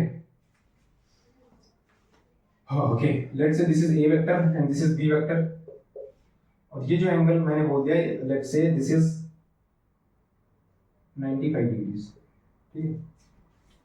अब बताओ ए और बी के बीच का एंगल कितना है, the angle between A vector and B vector, what is the angle between B vector, मतलब जब आप इनको ऐड करेंगे तो यहाँ पे थीटा क्या लेंगे, अभी बताया था क्या करना है, जुगाड़ नंबर 1 फॉलो करो। इसकी टेल कहाँ है, ये है, इसकी टेल कहाँ है, बी वेक्टर की ये है, इन दोनों को जोड़ो, या तो बी को थोड़ा ऊपर ऐसे ऐसे ऊपर उठा लो, यहां जोड़ दो, या तो ए को ऐसे पकड़ो और पैरेलली ऐसे रख दो, रखो इन दोनों को। ये बी वेक्टर रहा अपने पास, मैं ये वेक्टर को उठाता हूं, बी वेक्टर को साथ में, दिस इज जुगाड़ नंबर 1 व्हिच इज अ जुगाड़ तो नहीं कहूंगा, मतलब समझना ही है, बट जिसको अगर इतनी ही फील नहीं आ रही है, समझ ही नहीं आ रहा कि थीटा कैसे निकालेंगे, तो आंख बंद करके क्वेश्चन या एग्जाम्स में ये जुगाड़ फॉलो करेगा तो उसका आंसर आ जाएगा। बाद में आप फिजिक्स जब आप रेजोल्यूशन पढ़ोगे तब इन चीजों की इतनी जरूरत भी नहीं पड़ेगी, उतनी फील भी नहीं लेनी पड़ेगी, क्योंकि वहां पे फिर एकदम भयंकर कॉन्सेप्ट आएगा जो एकदम दिमाग हिला देगा आपको, ठीक है। ऐसा मैं ऐसा क्यों रहा है, मैंने इसी को यहां खींच दिया है ऐसा। मैंने क्या बोला था, ये ए वेक्टर है, ठीक है। मैंने क्या बोला था, this angle is how much, this is 95 degrees. So if this is 95 degrees then what is this 95, ये 180 minus 95 which would be 85 degrees. तो मैंने क्या बोला, दोनों की टेल्स को ऐड करो और जो छोटा वाला एंगल है वो पकड़ लो। तो टेल्स को ऐड किया तो एक एंगल तो ये रहा, तो 85 डिग्री अपना जो आ गया एंगल 95 नहीं हुआ 85 होगा, ठीक है। याद रखो, इस चीज को याद रखो। हम टेल्स को ऐड करो और जो 180 में छोटा वाला है उसको उठा लो, ठीक है। तो आपको काफी अच्छे से समझ आ जाएगा चीजें। अब सॉल्व करते हैं क्वेश्चन, ठीक है। A vector plus B vector question एक कर लो, ठीक है। इसमें काफी टाइम लग रहा है तो बट मैं आपको एक बार ये चीजें बता देता हूँ। ये मतलब लगभग आज के लेक्चर को खत्म करने वाला हूँ। तो गिवन मेरी आवाज सुनो, मैं पूरा क्वेश्चन नहीं लिखूंगा, मेरी आवाज सुनो। Given two vectors, A vector which is equal to let's say 3 newtons, ठीक है, and B vector which is equal to let's say 4 newtons and their resultant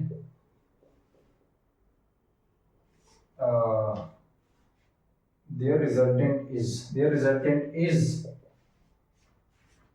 5 newton vector है। देखो 5 न्यूटन वेक्टर की डायरेक्शन मैंने मेंशन नहीं की, their resultant 5 newton मतलब basically I want you to really emphasize on the magnitude not on the direction। अभी मैंने कुछ सिर्फ और सिर्फ मैग्नीट्यूड के बारे में बात की। यहाँ पे देखो ये बार लगा है, मैंने इस बार को खोला नहीं है, समझ रहे हो आप। इस बार को जब खोलूंगा तब आपको काफी मजा आने वाला है, ठीक है। ए वेक्टर जो 3 न्यूटन है, बी वेक्टर 4 न्यूटन है, and the resultant is 5 Newton's. So find theta find करना है आपको ए और बी के बीच में।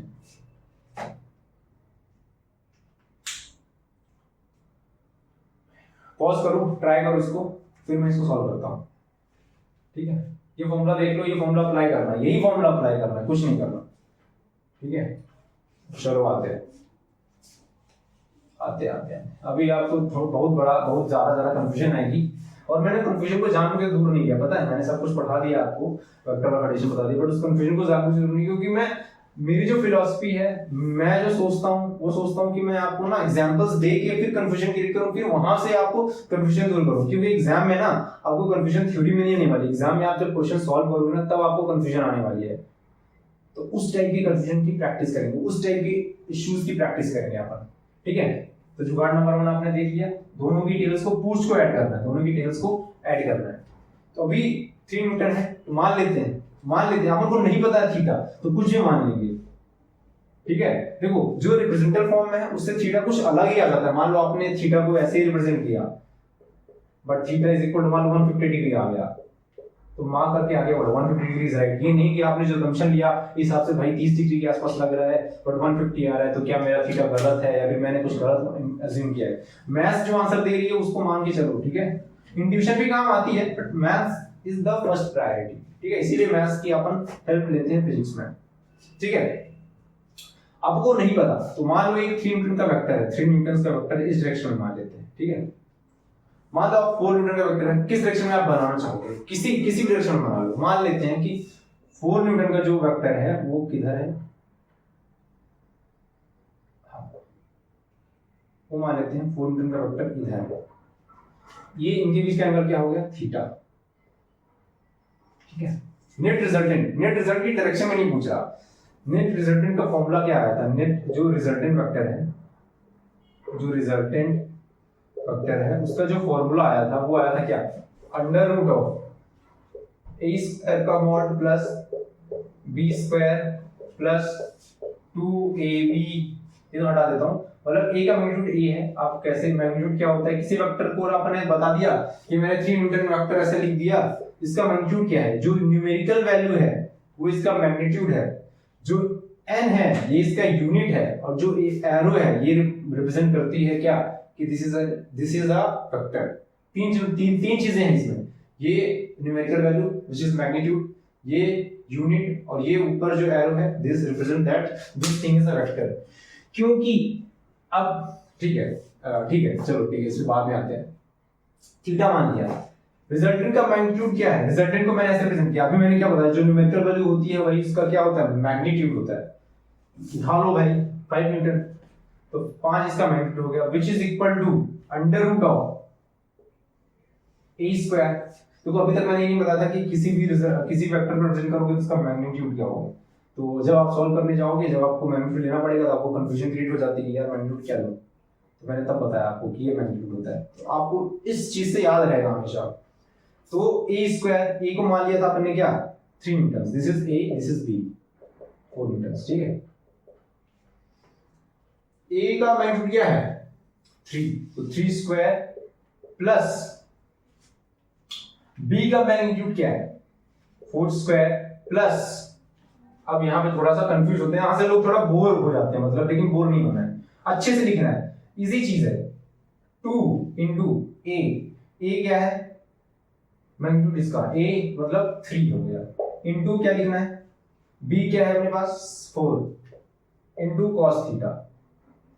सबर करो, बड़ा आराम सा अच्छा सा, मतलब मैंने जो वैल्यूज दिया ठीक ठाक वैल्यूज दिए, नहीं कि आपको कैलकुलेशन में नहीं फंसाने वाला, बट आप एक बार देख लो। ठीक है, सवाल नोट डाउन कर लो, मैं यहां से आता हूं, ये आ रहा हूं यहां पे। ठीक है, मतलब यहां पे क्या हो गया, 5 is equal to under root of 3 square is 9, 4 square is 16, 16 plus 9 is 25। मैं नहीं लिख रहा 9 प्लस 16 भाई, उसके लिए मैं आपको ये सब नहीं पढ़ा रहा हूं, मैं आपको फील देने के लिए पढ़ा रहा हूं, फिजिक्स पढ़ा रहा हूं, तो मैथ्स थोड़ा सा खुद से सॉल्व करना चाहिए। 9 plus 16 is 4, 9 plus 16 is 25, plus 2 into 3 into 4 क्या हो जाएगा 24, which is 24, और क्या अपने पास बचा cos थीटा। ओ भाई साहब, ये तो कुछ, आप क्या करें, स्क्वायर रूट है, एक इक्वेशन की तरफ स्क्वायर रूट है, एक तरफ कुछ नहीं है, क्या करना पड़ता है, स्क्वायर करना पड़ता है, दोनों का स्क्वायर कर दो, तो ये 25 हो जाएगा 5 square which implies that 25 is equal to 25 plus 24 cos theta. कुछ कुछ तो अच्छा सा लग रहा है ना, कुछ कुछ अच्छा सा लग रहा है। 25 कैंसिल कर दिया अपन, ठीक है। इसका मतलब क्या बचा, कैंसिल मतलब इधर लाओ 0 हो जाएगा। बेसिकली 24 cos थीटा, मैं इसको पहले लिख रहा हूँ, 25 plus 24 cos theta is equal to 25। तो 25 इधर जाएगा -0 हो जाएगा, मतलब ये दोनों कैंसिल हो जाएंगे, तो that would be equal to 0। Sorry theta बना दिया मैंने। इसका मतलब क्या है, मतलब 24 cos थीटा इज 0, मतलब इसका मतलब क्या है, 24 0 है नहीं, मल्टीप्लाई करने पे 0 हो रहा है, मतलब cos theta is equal to 0। ये आया अपने पास। अब बताओ, ट्रिग्नोमेट्री पढ़ी होगी 10th में, जब भी 9th 10th में, तो cos थीटा 0 है तो थीटा क्या होगा। मैंने थीटा कैसे लिया था, अराउंड 120 के आसपास लिया था, बट मैथ ने मुझे क्या बोला कि बेटा थीटा जो है वो है 90 डिग्री। तो चलो इसको सही से रिप्रेजेंट करते हैं। तो इसका जो एक्चुअल रिप्रेजेंटेशन होगा वो क्या होगा, कुछ ऐसा होगा। ये है 4 न्यूटन, ये है 3 न्यूटन, ये है 90 डिग्री। 4 न्यूटन इधर हो सकता था, 3 न्यूटन इधर भी हो सकता था, बस मुझे भी सिर्फ एंगल जाना था, तो ये हो गया 90 डिग्री। ठीक है, टेल ऐड कर दो और दोनों की टेल ऐड करो और देख लो क्या एंगल है। तो थीटा 90 डिग्री आ गया। तो अभी आपको इस चीज में सबको समझ आ गया कि किसी वेक्टर को रिप्रेजेंट किया है तो उसका मैग्नीट्यूड कैसे उठाना है, कैसे पता करना है। वेक्टर ही है तो ऊपर आपको एरो दिखेगी, यूनिट्स दिख जाएंगे तो आपको पता लग जाएगा कौन सी क्वांटिटी को रिप्रेजेंट कर रहा है, कौन सी फिजिकल क्वांटिटी को रिप्रेजेंट कर रहा है। ये सारी चीजें हैं, ठीक है। अब आते हैं इसी जो अपने वेक्टर लॉ ऑफ एडिशन पढ़ा है, इस पे थोड़ा सा आते हैं, थोड़ा सा और डिटेल में जाएंगे। अब अपन को ये रिजल्टेंट तो आपको पता चल गया, बट रिजल्टेंट किस डायरेक्शन में है। देखो अपन को क्या क्या पता है स्टार्टिंग में, अपन को ए वेक्टर पता है, अपन को बी वेक्टर पता है, अपन को उनके बीच का एंगल पता है, ये 3 चीजें पता है। रिजल्टेंट निकालना है अपन को, ठीक है। तो रिजल्टेंट निकालेंगे भाई, रिजल्टेंट निकालेंगे, उसकी डायरेक्शन निकालेंगे, क्योंकि अपन वेक्टर लॉ ऑफ एडिशन पढ़ रहे हैं भाई। तो डायरेक्शन तो इंपॉर्टेंट है ही, जब तक वेक्टर कंप्लीट तब तक नहीं होगा जब तक उसकी डायरेक्शन नहीं मिल जाती उसको, उसकी चाहत है वो, ठीक है, उससे उसको जुदा नहीं कर सकते, ठीक है। मान लो हमने क्या कंसीडर किया था, भूल गया मैं, क्या हाँ ये, ठीक है। ये था अपने पास ए वेक्टर, ये था अपने पास बी वेक्टर, इसका जो नेट रिजल्टेंट आया था वो कुछ ऐसा। मैं एक पैरेललोग्राम बनाता हूँ ए बी का यूज करके, ठीक है। यार हाँ जी चलो बन गई, ठीक है, मान लो यार, जरा माफ कर देना, ठीक है मुझे। ये हो गया अपने पास, ये पैरेललोग्राम बन गया। तो इनका जो नेट रिजल्टेंट आएगा वो इस डायरेक्शन में आएगा कुछ, ठीक है। ये हो जाएगा ए वेक्टर प्लस बी वेक्टर, इन दोनों के बीच का एंगल मान लेते हैं कुछ थीटा है, ये एंगल मान लेते हैं अपन अभी के लिए अल्फा। अल्फा निकालना है, अगर अल्फा निकल गया तो अपन को ए प्लस बी की डायरेक्शन में नहीं करनी, क्योंकि अपन को ए पता है, तो ए से थोड़ा सा घुमाओ, अल्फा पता चल, अल्फा घुमा दो और उसको a प्लस बी का मैग्नीट्यूड तो अपन ने फॉर्मूला निकाला ही था, a square plus b square plus 2ab cos theta, उसका square root, simple as it is, ठीक है। चलो ठीक है, वहीं पे चलते हैं जहां से अपन आए थे, वहीं पे चलते हैं। क्या किया, एक्सटेंड कर दिया, क्या किया 90 डिग्री। अब सर यही क्यों कर रहे हो, एक्सटेंड कर रहे हो 90 डिग्री। देखो कभी भी ज्योमेट्री में मोस्टली पाइथागोरस लगाना होता है अपन को, दो चीजों को, मतलब ऐसा पाइथागोरस की फील आ रही तो मैंने कर दिया, ये किया धरा है, बहुत दिनों से किया धरा, इसलिए मैंने एक ही बार में कर दिया। तो आप ये मत सोचो कि मेरे पास बहुत दिमाग था, मुझे पता है कि ऐसे ही करना है। मैंने बहुत सालों से पढ़ा है, इसको देखा है। जब मैंने पहली बार देखा था इसको, सोचा था 90 डिग्री क्यों कर रहे हैं। तो ये होता है, इसके सामने हाथ जोड़ो और आगे बढ़ जाओ, ठीक है। ओके, अब मैं सीधे सारे पॉइंट्स को डिनोट कर देता हूँ, इनको नाम देता हूँ। इसको मान लेता हूँ ए नाम दे देता हूँ, इसको बी नाम दे देता हूँ, इसको सी देना चाहिए नहीं, आप कंफ्यूज हो जाओगे मेरे हिसाब से यार, ये नहीं देता हूँ क्योंकि ए वेक्टर और बी वेक्टर नाम दे रखा है ना, तो नाराज हो जाएंगे, ठीक है। तो वो नहीं दे सकता, मैं P Q R S T बोलता हूँ। इसको पी बोल दिया, इसको क्यू बोल दिया, इसको आर बोल दिया, इसको एस बोल दिया, इसको टी बोल दिया। अपने पास पी क्यू टी आर जो है वो पैरेललोग्राम है, बाकी टी एस जो है वो एक्सटेंडेड पी आर पे 90 डिग्री से राइट एंगल है। अपन को अल्फा निकालना है। क्या निकालना है, अल्फा। कैसे निकलेगा, अभी मुझे भी नहीं पता कैसे निकलेगा, मुझे भी यही याद कैसे निकालता था, मैं आपके साथ ही निकाल रहा हूँ। तो ये थीटा है, तो ये कितना हो जाएगा, मान लेते थीटा, अब हमको अल्फा निकालना है ना, तो ये थीटा हो गया। उसके बाद देखो अपन को कुछ चीजें तो सही लग रही है, ठीक है। सबसे पहले क्या क्या करना है अपन को, सबसे पहले लिखना है हाँ ठीक है, ओके ओके ओके। और ए और बी जो अभी थोड़ा सा मैं लिख देता हूँ, वेक्टर ए का जो मैग्नीट्यूड मैं रिप्रेजेंट करूंगा ए से रिप्रेजेंट करूंगा, वेक्टर बी का जो मैग्नीट्यूड रिप्रेजेंट करूंगा बी से रिप्रेजेंट करूंगा। मैं बार बार वो मॉड नहीं लगा रहा, ठीक है, ताकि चीजें आसान हो जाए। और इनके बीच का एंगल थीटा है। सबसे पहले अपन लिखते हैं क्या, क्या लिख सकते हैं अपन, ठीक है, हाँ ठीक है, साइन थीटा, अल्फा निकालना है अपन को। साइन थीटा क्या हो जाएगा, सोचो, sine theta will be T S upon क्या, sine theta will be T S upon this T R which is equal to T S upon T R क्या है, magnitude of B vector, vector magnitude क्या लिया है B, which is B, ठीक है। Sine theta ये हो गया अपने पास।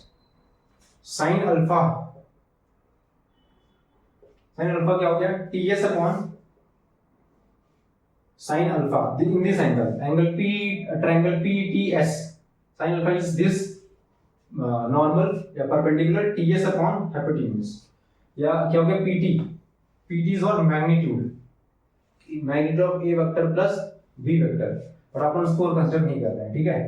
तो पीटी बेसिकली, पीटी को आप उस टर्म्स में लिख सकते हो, बट वो नहीं लिखना चाहता मैं, उतना कॉम्प्लेक्स नहीं करना चाहता कि आप पीटी को लिखो under root A square plus B square plus 2ab cos theta, और टीएस को लिख सकते हो b sin थीटा, तो वो भी आप कर सकते हो, उससे कोई दिक्कत नहीं, बट मैं इसको और बेटर फॉर्म में रिप्रेजेंट करना चाहता हूं, ठीक है।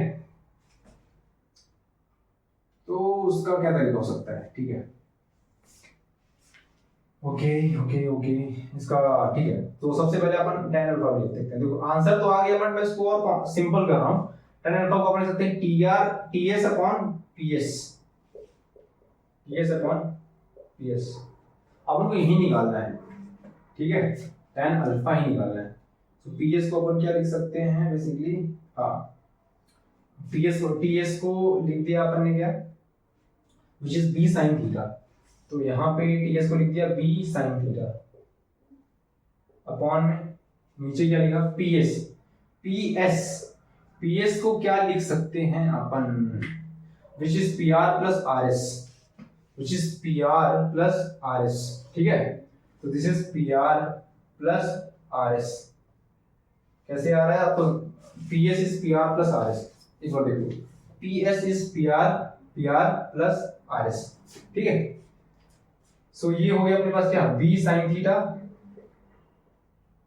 अपॉन में पी आर क्या अपने पास a है, प्लस आर एस को कैसे रिप्रेजेंट करेंगे, आर एस क्या हो जाएगा अपने पास, ये चीज हो जाएगी, मतलब आर एस वुड बी, मतलब बेसिकली अगर यहां पे लिखे तो cos थीटा क्या हो जाएगा अपने पास, cos theta is equal to R S upon, देखो मुझे भी पता नहीं थी, R S upon this T R, R S upon T R क्या अपने पास b, क्योंकि देखो मैंने टी आर क्या है, इसी को लाया था ना मैं पी क्यू को, तो b, तो पी एस अपॉन बी, सो पी एस क्या हो गया अपने पास b cos theta, so b sin theta upon a plus b cos theta, एक सेकंड सही है क्या, सही लग रहा है क्या, मुझे तो देखो, आप देखो मतलब tan alpha is ps upon, ये देखो मैं आपके साथ ही कर रहा हूँ, ठीक है, आप भी मतलब देख सकते हो, क्योंकि यहाँ पे कर रहा हूँ तो उतना मुझे व्यू नहीं आ रहा चीजों को, मैं क्या क्या लिखा हूँ, मैं एक बार रिव्यू कर रहा हूँ चीजों को। तो tan alpha is ts upon ps, मतलब मुझे कुछ वियर्ड तो नहीं लग रहा, तो ts अपने पास क्या हो गया, ts विल बी हाँ b sin theta upon pr plus rs, ठीक है, a plus b cos theta, ठीक है, समझ गया, हाँ ठीक है, मुझे सही तो लग रहा है यार ये, बट अभी एक बार मैं उसको देखना चाहूंगा क्या ये चीज सही है गलत, एक मिनट मैं कुछ गलत कर रहा हूँ, मुझे ऐसा लग रहा है, मुझे कुछ फील आ रही है मैं गलत कर रहा हूँ या सही कर रहा हूँ? शायद सही कर रहा हूँ। ठीक, एक बार नोट डाउन कर लो इसको। ठीक है, सो अपने पास क्या आ गया, tan alpha is b sin theta upon a plus b cos theta. So alpha is equal to tan inverse of, ये इनवर्स क्या होता है, मतलब आप इनवर्स ट्रिग्नोमेट्री में पढ़ोगे बेसिकली किस एंगल, मतलब tan alpha is equal to this, तो अल्फा इज इक्वल टू इसका मतलब होता है b sin theta upon a plus b cos theta. ठीक है, ये हो गया अपने पास सारा a b और थीटा के टर्म्स में आ गया। तो अल्फा मतलब tan इनवर्स, मतलब कि tan की किस वैल्यू पे ये चीज होगी, मतलब मान लेट से अगर मैं बोल दूं कि alpha equal to tan inverse of √3, तो इसका मतलब क्या हो जाएगा, अल्फा इज व्हाट 60 डिग्रीज। मतलब इसका, इस चीज का मतलब क्या होता है कि ये जो वैल्यू है किस एंगल पे होगी, तो tan किस एंगल पे √3 होता है, तो alpha is equal to 63 degrees. तो अपने पास अल्फा आ गया tan inverse of b sin theta plus a b cos theta. ठीक है, एक बार नोट डाउन कर लो, ए वेक्टर है तो उनका जो देखो ये मैंने देखो एंगल किससे लिया, अल्फा से, ए से लिया है, ए से एंगल लिया, याद रखना। ठीक है, एंगल विद ए। ठीक है, तो मतलब तो उसी हिसाब से अपन यहाँ पे ए को डिनोट करेंगे, मतलब जिसके साथ एंगल लेंगे वो जो एक्सप्रेशन में ए की बार आ रहा है, देखो b sin theta upon a plus b cos theta. अगर अपन ने ये वाला एंगल लिया था तो सोचो क्या, अगर ये बीटा अपन निकालते, मान लो बीटा एंगल लेते तो बीटा की वैल्यू क्या आती, इस एक्सप्रेशन के साथ बताओ, a और b को इंटरचेंज कर दो, वही बीटा की वैल्यू हो जाती है। कैसे बताता हूँ। ठीक है, अगर बीटा को अपन लिखते तो अपने पास tan बीटा हो जाता, यही मैं कंफ्यूज हो रहा था यार कि ए और बी में इतनी अनसिमेट्रिक है, मैं मतलब अनसिमेट्रिक है, मैं तो ये अल्फा जो अपन ने लिया तो वो एंगल ए से लिया था, तो अनसिमेट्री अपन यहाँ क्रिएट कर दी, तो वो मैथ्स में बोल दिया कि बेटा अनसिमेट्री है, तो इस हिसाब से एंगल आना चाहिए। तो tan बीटा को इसी में क्या करो, देखो अल्फा क्या था, ए के साथ एंगल था, बीटा क्या है, बी के साथ एंगल है, तो इसी में ए और बी को एक्सचेंज कर दो, तो क्या हो जाएगा, a sin theta upon b plus a cos theta. ठीक है, इस पे अब एक क्वेश्चन करेंगे और फिर इस लेक्चर को खत्म कर देंगे क्योंकि काफी लेंथी जा रहा है। ठीक है, तो tan beta is a sin theta plus b cos theta, इसको एक बार नोट डाउन कर लो।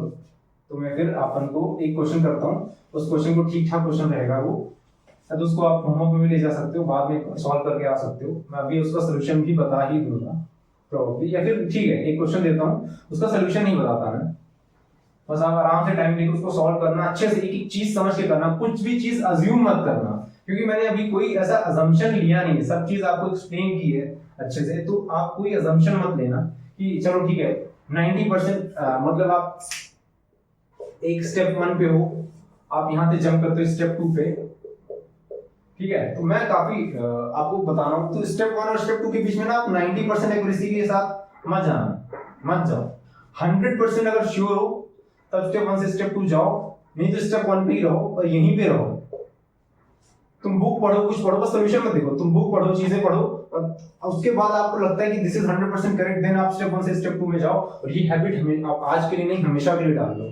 ठीक है, क्योंकि इससे कॉन्फिडेंस बिल्ड होता है, आपको कॉन्फिडेंस होना चाहिए कि स्टेप 1 से स्टेप 2 गया तो this is the logic I am following और this has been taught, so that's why I am going. अगर ये चीज आपको पता लगी ना तो फिक्स आ जाएगी। तो याद रखना 90% पे अगर आप रुके हो ना तो मत करना यार।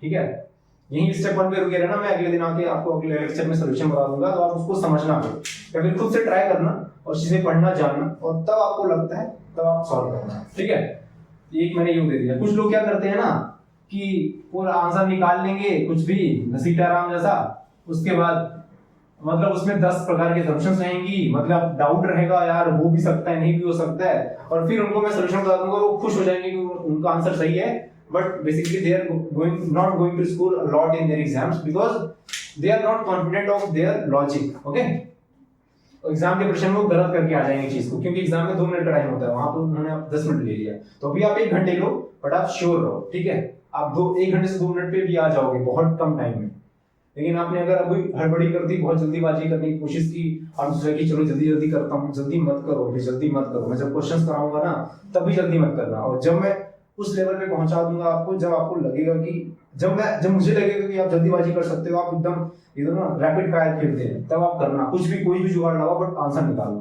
तब करना। अभी एकदम आराम से जा रहे हैं अपन, ठीक है, कॉन्सेप्ट बिल्ड करते हुए। तो एक क्वेश्चन देता हूँ, लेट से ए वेक्टर है, लेट से इसका मैं बोल देता हूँ कि लेट्स से इसका जो मैग्नीट्यूड है वो 10 न्यूटन का है। बी वेक्टर है, इसका मैग्नीट्यूड मान लो लेट्स से 30 न्यूटन का है, ठीक है। A vector comma B vector के बीच का जो एंगल है वो है, मैं ये एंगल नहीं पता आपको, आप एंगल को डिसाइड करना, मैं डायग्राम बना देता हूँ, उससे आपको थीटा वाली भी प्रैक्टिस हो जाएगी थोड़ा सा, ठीक है, क्योंकि मैं हर चीज चाहता हूँ आप प्रैक्टिस करो। सो ए वेक्टर जो है अपने पास वो कुछ ऐसा है, ठीक है, और जो बी वेक्टर है वो कुछ ऐसा है, ठीक है। This is A vector which is 10 Newton, मैंने लिख दिया है, और यहाँ भी आप वेक्टर लगा सकते हैं, कोई दिक्कत नहीं है। और बी वेक्टर जो है वो है अपने पास 30 न्यूटन, ठीक है। और ये एंगल दे रखा है मैंने, मान लो लेट से कितना दे दूं इस एंगल को मैं 60 डिग्री, ठीक है। इधर इधर इधर कर रहा है और इधर कर रहा है। सो सबसे पहले पहला जो ऑप्शन है अपने पास, find A vector plus B vector का magnitude. Second, find angle between A vector and A plus B vector. A plus B vector को आप ऐसे मत सोचो, डरो मत, A plus B vector basically उनका जो रिजल्टेंट आएगा वो होगा। तो अपन को क्या क्या फॉर्मूला यूज करना है, find angle between A vector and B vector. And third, observe your calculations. ये एक तरह से एड ऑन है, जिसका आंसर आता है वो भी करेगा ये चीज, जिसका आंसर नहीं आता वो भी ये चीज करेगा, कि आप जो भी कैलकुलेट कर रहे हो, जो आपके पास मैथमेटिकल फॉर्म में आ रहा है, उसको आप फील करने की कोशिश करना कि ये क्यों आया तो क्यों आया। इसका एक स्क्रीनशॉट रख लो और ये क्वेश्चन फॉलो करना। ए वेक्टर बी वेक्टर है, 10 न्यूटन 30 न्यूटन, उनके बीच वो मैंने एंगल नहीं बताया आपको, 60 लेना, कुछ भी लेना, 90 लेना, जो भी लेना है आप हिसाब से डायग्राम से आपसे देख लो। ए वेक्टर बी वेक्टर का मैग्नीट्यूड निकालना है, एंगल निकालना है ए वेक्टर और ए प्लस बी वेक्टर के बीच में। देखो मैंने बोला ए वेक्टर और ए प्लस बी वेक्टर के बीच में, और ए वेक्टर को मैंने ये बोला है, तो आप देख लेना अपने हिसाब से। और ऑब्जर्व योर कैलकुलेशंस, ठीक है, अपनी कैलकुलेशन बताना। हो सकता है कि आपको गूगल का यूज करना पड़ जाए, ठीक है, एंगल निकालने के लिए, tan इनवर्स निकालने के लिए। आप एक काम करना, डिग्रीज में मत निकालना, tan इनवर्स के फॉर्म में निकाल देना, या फिर नॉर्मल इक्वेशन निकाल देना कि tan अल्फा इज दिस, तो मैं समझ जाऊंगा कि ठीक है आपको हो गया। और कैलकुलेशंस एक बार ऑब्जर्व कर लेना, ठीक है, आपने जो कैलकुलेशंस की हर एक चीज आपको सही बैठती है, आपने सही किया, आपको आपने कर दिया, फिर आप जब उसको ऑब्जर्व करो, जब आपको फिर से रिविजिट कर रहे हो, आपको लगता है कि नहीं मुझे ये क्लियर नहीं है, तो वहां पे आप गोला कर देना, उस चीज पर डिस्कस करेंगे। और आपको अगर लगे कि उसके अलावा भी बहुत सारे डाउट्स हैं तो आप कमेंट कर देना, ठीक है। सो या हमने हटा दिया, चलो ठीक है, हटा देते हैं इसको पूरा, ठीक है। सो अपने कल्चर के हिसाब से अपन सबसे पहले लिस्ट डाउन करेंगे क्या क्या चीजें, आप पॉज करके स्क्रीनशॉट लेके आप इसको रख लेना, ठीक है, क्वेश्चन को। फिर अगले में अपन क्या करेंगे, इसको वो करेंगे, उसको क्या कहते हैं, हाँ मतलब बेसिकली क्या था अपने पास, ए वेक्टर, मैं भी भूल जाऊंगा ना, मैं भी इसको नोट डाउन थोड़ी ना कर रहा हूँ, मैं रैंडम आपको क्वेश्चन दे रहा हूँ बस। बी वेक्टर 13 प्लस का था, ठीक है, और उनके बीच का कुछ मतलब कुछ तो था ऐसा, ठीक है, मैं समझ गया हूँ।